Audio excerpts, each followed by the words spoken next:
Hello friends, আরও একটা নতুন ভিডিওতে তোমাদের সবাইকে স্বাগত। আশা করছি সকলেই ভালো আছো, আমিও খুব ভালো আছি। কাল যাব একটা জায়গায় পুজো দিতে। কোথায় যাচ্ছি এখন জানাচ্ছি না, ভিডিওটা শেষ পর্যন্ত দেখতে থেকো, কিছু স্পেশাল হবে। হঠাৎ করেই সবটা ঠিক হলো। তো আমার কিছুই রেডি করা ছিল না। তো আমার ইচ্ছে হলো যে আমি এই শাড়িটা পরে যাব। তাই সারা রাত জেগে আমি আর সৌমিক এই শাড়িটাতে লেস বসিয়েছি। সকাল সকাল চান করে এবার রেডি হয়ে নিয়েছি। এই শাড়িটাতেই কাল সারা রাত ধরে লেসটা বসিয়েছি। তো তোমরা কমেন্ট করে জানিও শাড়িটা কেমন লাগছে। রেডি হয়ে বেরিয়ে পড়েছি।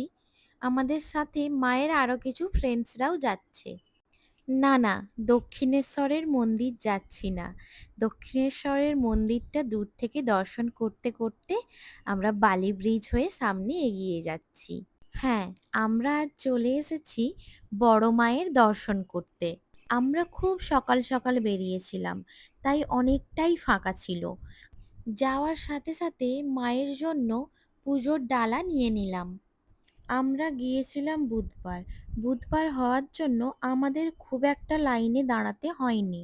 মেন মন্দিরের সামনেটা এভাবে রেলিং করা আছে, যাতে দর্শনার্থীরা মায়ের জন্য সুষ্ঠুভাবে পুজো দিতে পারে। এই মন্দিরের বড়মা নামটা হওয়ার একটি বিশেষ কারণ আছে। ভবেশ চক্রবর্তী নামে একজন ব্যক্তি নবদ্বীপের একটি প্রতিমা দেখে অনুপ্রাণিত হয়েছিল। শোনা যায় মাই নাকি তার স্বপ্নে এসে তার বৃহৎ আকারের মূর্তি বানানোর নির্দেশ দেয় তাকে। নবদ্বীপ থেকে নৈহাটিতে ফিরে এসে তিনি 22 ফুট লম্বা কালী মায়ের এই মূর্তিটি বানিয়েছিলেন, যেটি আজ আমাদের সকলের কাছে বড় মা নামে পরিচিত।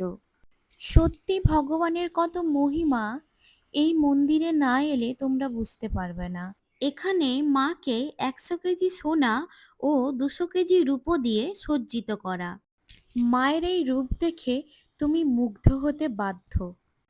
এখানে বাচ্চা থেকে বুড়ো সবাই যে যার মনের দুঃখ কষ্ট নিয়ে আসে মায়ের কাছে। মন্দিরে যেই মূর্তি আমরা দেখতে পাই সেটা হলো পাথরের মূর্তি।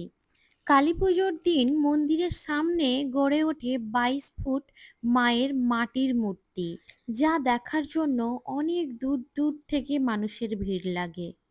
দেখো এই মুখখানা, কত মায়াবী তাই না? যেন চোখ সরানো যাচ্ছে না।